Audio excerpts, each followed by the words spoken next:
우리는 지금 사순절을 지나고 있습니다.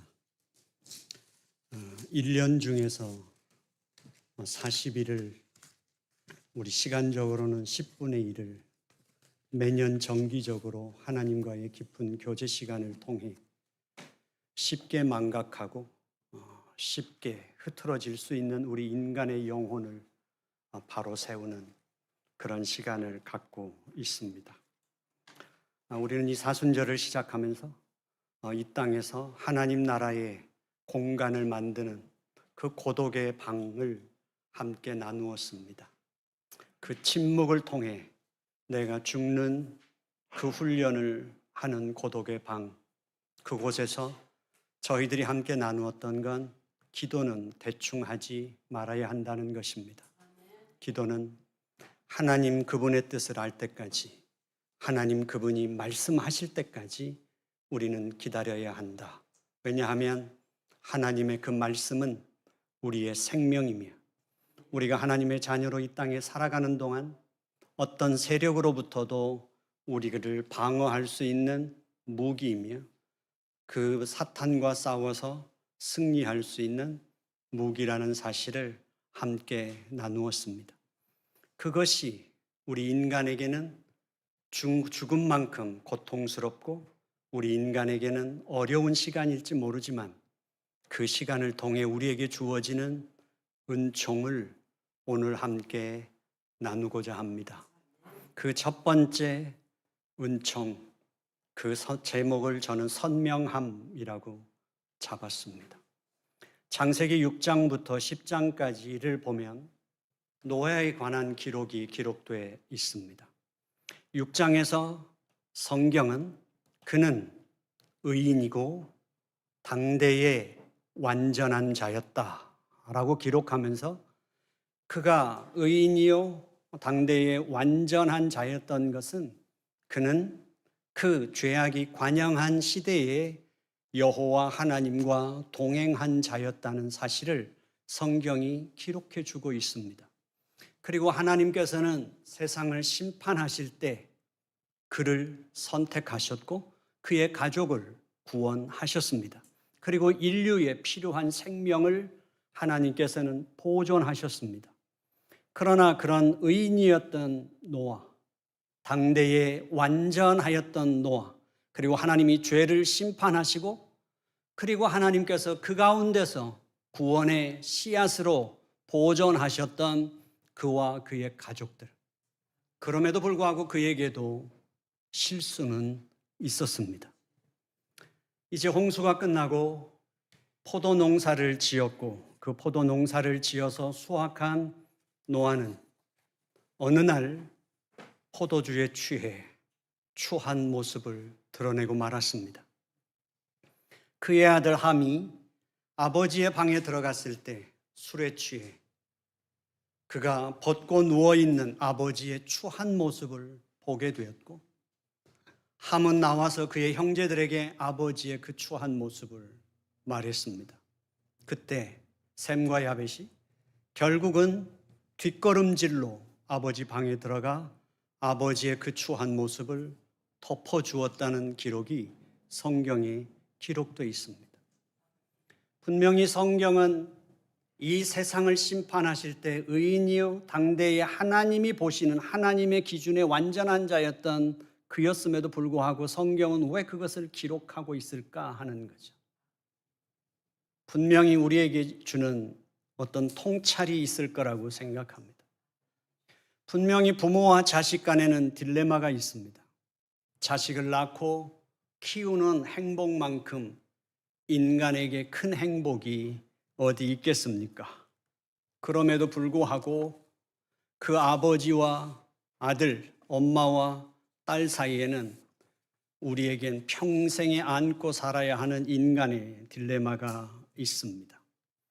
노아의 두 아들들은 그 아버지의 치부를 보지 않기 위해 그리고 아버지의 그 모습을 지켜주기 위해 뒷걸음질로 그들은 아버지 방에 아버지에게 다가가 그 치부를 덮어주었습니다.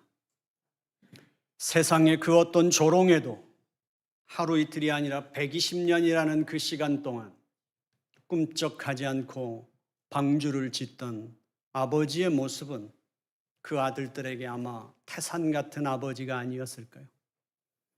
사람들의 조롱과 그 세상의 속도에 맞추지 않고 해만 뜨면 산 위로 올라가는 그 아버지, 방주만 짓고 있는 그 아버지, 세상 사람들의 조롱과 우스갯소리 속에서 자신들이 수치스러워 아버지에게 불평하고 원망했던 그의 아내와 자식들 앞에서도 흔들리지 않고 그의 삶의 그 소망을 꺾지 않았던 아버지, 가족을 책임지는 그의 삶의 무게를 짊어지고 서 있던 그 아버지였음에도 불구하고 그들이 어떤 부족함과 허물이 드러난다 하더라도 무한한 사랑으로 품어주던 그 아버지였을 겁니다. 그런데 그 아버지도 그들이 그렇게 보았고 그렇게 존경했던, 의지했던 아버지였지만 이제 한 아버지의 허물을 보게 된 거죠. 아무 힘없이 그 수치스러운 모습을 온전히 드러내고만 아버지. 한때 완전하다고 믿었던 그 부모였을 겁니다. 근데 그 아버지의 나약한 모습, 실망스러운 모습을 본 자식들은 어땠을까요? 아마 상처를 받기도 하고 실망하기도 하겠죠. 그러나 거기에는 인류의 삶의 수레바퀴는 담겨져 있죠. 그들이 그 실망과 상처를 매개로 해서 그들은 이제 부모를 절대적으로 의지하지 않고 떠날 용기를 얻기 때문입니다.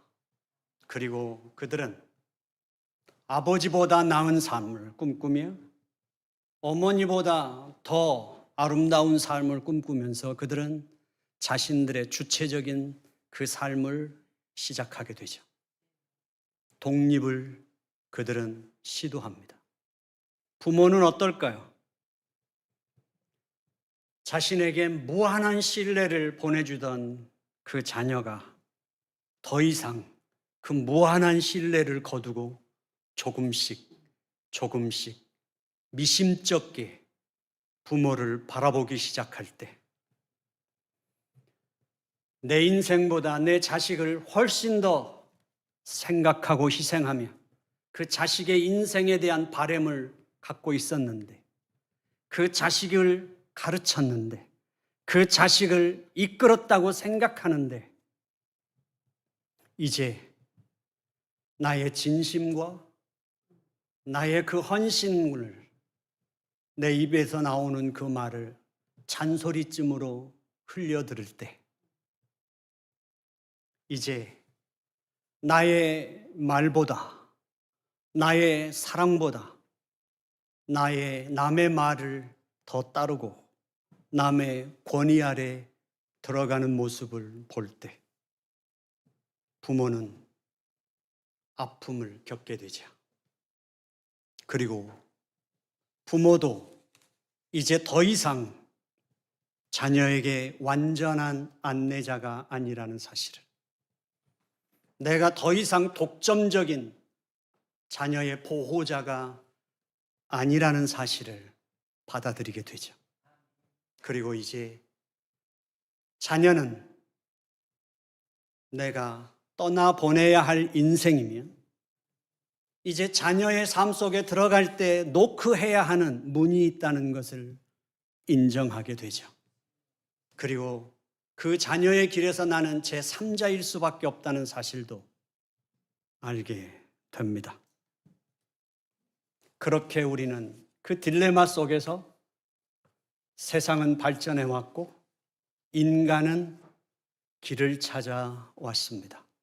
그러나 그렇게 떠난, 야심차게 떠난 부모보다 더 나은 인생을 위해서, 부모보다 더 나은 부모가 되기 위해서 떠난 야심찬 인생이라도 그들이 살고 난 후에 그들도 머리가 희끗희끗 휘어졌을 때 그들은 알게 됩니다. 부모보다 더 특별할 수 없었다는 사실을, 그리고 더 특별한 세상은 없다는 사실을, 그리고 부모를 이해하게 되죠. 그리고 드디어 부모를 알게 됩니다. 그리고 깨달았을 때 안 계신 그 부모를 그리워하게 되죠. 그때서야 우리는 인간을 알게 되고 인생이 무엇인가를 느끼기 시작하는 게 우리 인간의 삶이죠. 결국 우리가 이 세상에서 인간으로 살아가면서 겪는 부모와 자식을 통해서 들여다본 인생의 모습일 것입니다. 성경에서 가장 위대한 부모를 모시고 살았던 사람은 솔로몬입니다. 그가 태어나 그는 민족의 지도자요, 국가의 곧바로 힘으로 존재하고 있는, 나가는 곳마다 그의 아버지는 칭송의 대상이고 그 아버지가 크고 작은 어떤 전쟁터에 나서든지 주변 국가들은 그의 아버지가 곧 힘이라는 사실 앞에 그 누구도 넘보지 못하는 아버지였죠. 그 아버지의 칭송과 그 아버지의 위엄 앞에서 살아가는 솔로몬은 분명 자식으로서는 가장 행복한 자식의 운명을 갖고 산 사람일지도 모르겠습니다. 그가 잘하죠. 그가 잘하고 어느 날 그는 보지 않았을까요? 아버지의 침실을 그가 한 번이라도 들여다봤다면 그런 위엄 있는 왕, 백성들의 칭송을 받고 사는 그 아버지, 한 번도 왕궁에서도 볼 수 없었고 전쟁터에서도 감히 생각조차 못했던 아버지의 모습은 침실 한 모퉁이에서 무릎 꿇고 땅에 엎드려 그의 죄를 자복하고 있는 아버지의 무릎 꿇은 등을 보았다면, 한 죄인의 모습을 그가 보았다면, 한 나약한 인간이 긍휼을 구하면서 울며 오열하고 울부짖는 한 인간의 모습을 솔로몬이 보았다면 그 솔로몬은 어땠을까요? 충격이었을 겁니다. 자식이 자라면서 어느 순간은 대면하는 그 순간 솔로몬도 대면하지 않았을까요? 그리고 그가 생각하지 않았을까요? 왕이라는 건 뭘까? 하나님의 선민은 뭘까? 하나님의 백성으로 산다는 건 뭘까? 생각하지 않았을까요? 아마 잠 못 자고 혼란스러움과 그 방황이 그에게 이 질문으로 끌고 들어갔을 겁니다. 그가 어린 나이에 1000번제를 드려서 하나님 앞에 응답받아 지혜를 얻었기에 여호와를 경외함이 지식의 근본이라는 진리를 터득한 것이 아니라 그가 한 인간으로 자라며 반드시 한 번은 대면해야 될 그 삶 앞에서 그가 얻어낸 지혜는 아닐까요?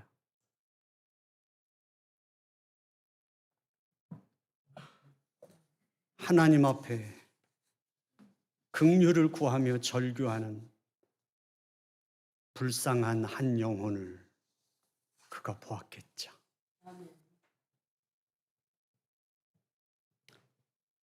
그렇게 위험 있는 왕이, 세상을 호령하던 그 왕이 방바닥에 처참하게 무릎 꿇고 엎드려 있는 연약한 인간, 불의한 인간, 자기 한계 앞에서 몸부림치는 인간을 보게 되는 거죠. 그가 알았을 겁니다. 여호와 하나님, 그 거룩하신 아버지 하나님 앞에 어떤 인간도 순결을 주장할 수 없다는 사실을,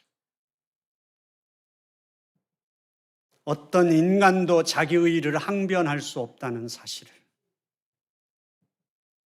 우리 인간의 그 백성들한테는 추앙을 받고 위대한 왕으로 드러나 있었지만 그 왕의 정신 속에, 심령 속에 박혀 있는 그 썩은 모습을, 감출 수 없는 인간의 한계를 솔로몬은 아버지의 무릎 꿇은 등 뒤에서 흐느끼는 어깨의 흔들림 속에서 보지 않았을까요? 그러기에 하나님이 어떤 분인지, 하나님의 백성이 된다는 게 어떤 건지, 우리가 생각하는 것처럼 21세기를 살아가면서 우리 인간은 연약하기 때문에 우리가 질병의 고통 속에서 기도하여 그 질병의 고통으로부터 이겨낸다든지, 우리의 물질적인 한계 속에서 물질의 풍요를 얻는다든지, 우리는 어떤 유혹과 시련으로부터 우리는 기도하면 자유로워진다든지, 이 세상의 어떤 인간의 한계로부터 초월성을 얻는 것이 아니라, 그리고 그것을 초월하여 사는 어떤 인간이 아니라 결국 하나님의 자녀로 산다는 건 오히려 그 인간의 절망을 알기에, 오히려 그 인간의 한계를 우리는 알기에 그 절망과 연약함과 한계 속에 휩쓸리거나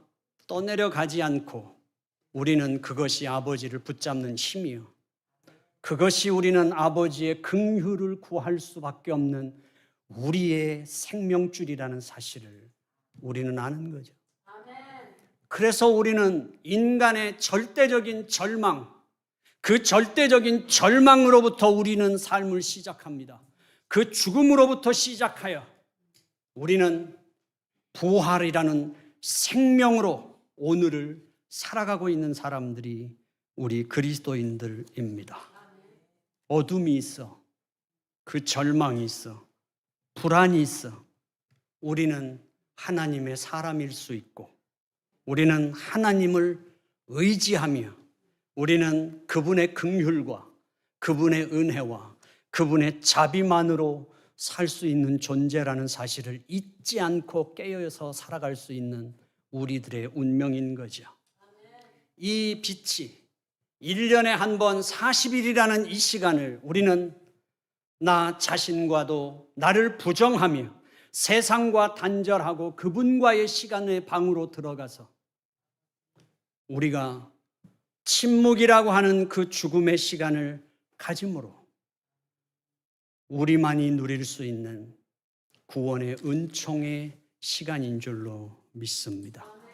오늘 본문의 말씀에서 사도 바울은 감옥에 갇혔습니다. 그곳에서 그는 고백합니다. 그가 고백하죠. 내가 갇혀 있어도, 내가 자유롭게 복음을 전해도 나의 삶의 목적은 오직 그분의 영광이요, 그분의 복음이 전파되는 것인데 나는 어떠해도 기쁘다고 말하면서 그가 이렇게 말하죠. 내가 종교적인 혈통으로도 나는 부족함이 없는 사람입니다. 율법으로도 나는 흠이 없는 사람이고, 의로도 나는 아무 부정함이 없는 사람입니다. 그리고 민족의 혈통으로도 나는 부족함이 없으며, 내가 가문적으로도 부족함이 없으며, 사회적으로도 그 어떤 것으로도 나는 전혀 손색함이 없습니다. 신분만이 아니라 나의 종교적인 열심도 그 누구에게도 뒤지지 않는 사람입니다. 그러나 내가 그 모든 것을 배설물로 여기고 나는 그걸 다 버렸습니다. 내가 그걸 다 버린 이유는 나는 오직 그분을 붙잡기 위해 나는 그것을 버렸습니다. 그리고 나의 유일한 꿈이 있다면, 오직 내가 추구하는 꿈이 있다면 나는 그분을 아는 것이며 그분과 함께 하는 것이며 그분과 함께 나는 누리는 것입니다. 그분과 나는 그분을 붙잡고 그분을 알기 위하여 그분이 걸어간 그 고난의 길이라 할지라도 나는 기꺼이 들어갈 것이며 그분이 들어가신 그 죽음의 길이라도 나는 들어갈 것입니다. 왜냐하면 그분과 나는 부활의 생명으로 들어가는 것이 나의 꿈이기 때문입니다. 그렇기 때문에 나는 기억하지 않습니다. 과거를 기억하지 않습니다. 그것에 나는 매이지 않을 것이며 그리고 현재에 나는 붙잡히지 않을 것입니다. 나는 그분 앞에 오직 모든 것이 어떤 것도 이루었다는 것이 나는 없으며 거기에 사로잡히지 않을 것이며 나는 아직도 이루지 못한 삶을 위하여 매진할 것입니다. 나의 표대는 오로지 예수 그리스도이십니다. 우리가 기독교인이라면 어떤 상황 속에서도 어떤 곳에서도 우리가 놓치지 말아야 할 유일한 것, 우리 주 예수 그리스도인 줄로 믿습니다. 이것을 놓친다면 우리가 어떤 예배 생활을 한다 할지라도 어떤 기도를 드려도 어떤 헌신을 드리고 종교적인 어떤 활동을 해도 어쩌면 우리는 기독교인이 아닐지도 모릅니다. 오늘 우리들의 삶 속에 이 사순절을 지나면서 우리에게 첫 번째로 그 고독의 방에서 얻는 은총이 있다면 가장 선명한 것, 나는 온전한 부패를 한 완전한 죄인이라는 사실을 나는 보게 됩니다. 그것이 나의 끝이 아닙니다. 그것으로 내 인생이 무너지는 것이 아니라 주님이 말씀하신 대로 모래 위에 집을 짓는 것이 아니라 영원히 무너지지 않고 허물어지지 않는 반석 위에 집을 짓는 우리에게는 새로운 인생이 시작되는 줄로 믿습니다. 바로 여러분들에게 이 은총이, 하나님의 은총이 첫 번째로 경험되는 것.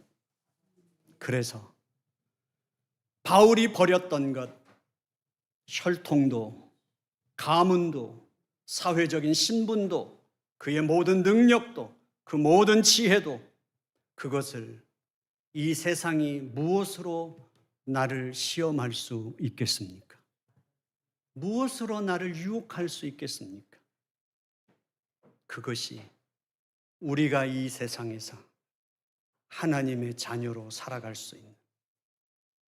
그래서 우리는 부족하게도 아무 문제가 되지 않고 넉넉하다고 거만하지 않고 연약하다고 흔들릴 것이 아니며 강하다고 버틸 수 있는 것이 아니라 오직 예수 그리스도 그분으로. 아멘. 주기철 목사님이 모두 이를 걸어서 초연하게 그 길을 걸을 수 있었다면, 손양원 목사님이 문둥병자의 고름을 초연하게 빨아낼 수 있었다면 우리는 우리 시대를 초연하게 걸어갈 수 있는 하나님의 선명한 은총이 우리에게 있을 줄로 믿습니다. 기도하겠습니다. 하나님 아버지, 감사합니다. 이 아침에 주 앞에 왔습니다. 그리고 주님의 말씀 앞에 서서 우리 자신이 주의 말씀을 들었습니다. 아버지 하나님, 주께서 은총을 허락하여 주시옵시사. 우리로 영안이 열리게 하여 주시옵소서. 그러므로 나의 나됨을 선명하게 보는 것이 나의 운명을 가장 온전히 붙잡을 수 있는 하나님의 축복임을 알게 하여 주옵소서. 예수님의 이름으로 기도드려 싸움나이다. 아멘.